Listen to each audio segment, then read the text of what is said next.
بسم الله الرحمن الرحيم.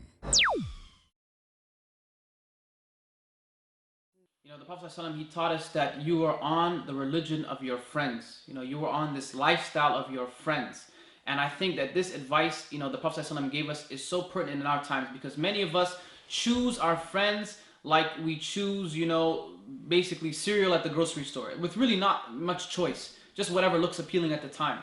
But imagine that, the person who wants to get married, when you're looking for the right wife or husband, you're going to start inquiring about this person's background. You want to know about their family. You want to know about their religion. You want to know about their wealth. You want to know about everything about them. And this is the person who, you're going to be spending the rest of your life with.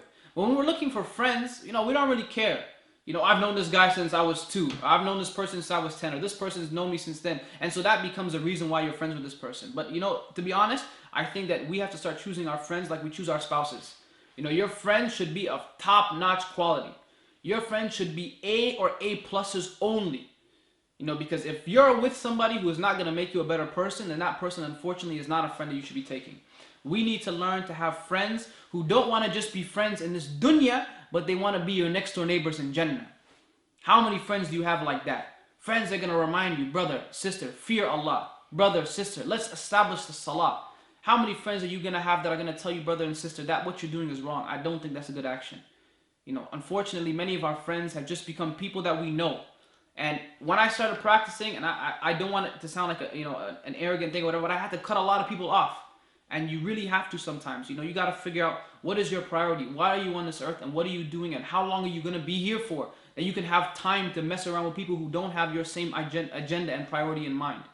And so, brothers and sisters, my advice to you is to pick your friends wisely and make sure the people you're surrounding yourselves are people who are going to remind you of Allah subhanahu wa ta'ala in good times and in bad.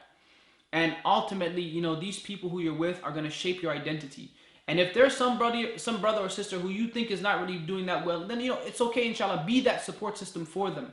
But don't allow your core group, don't allow the majority of your friends to be people who you constantly have to give da'wah to. No.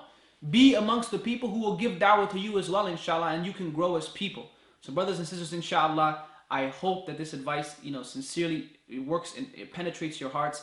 And, inshallah, you will be my friend in this world, and you will benefit me. I will be your friend in this world, inshallah, and we will be the best of friends in the hereafter in Jannah for those, inshallah. I'd like to give a big jazakallah khair, a big thank you and shout out to Roadside to Islam for all the amazing work they're doing. And may Allah subhanahu wa ta'ala make this act heavy on all of our scales of good deeds, inshallah. This is your brother Boonaa Mohammed signing off. Jazakumullah khairan. Wassalamu alaikum wa rahmatullahi wa barakatuh.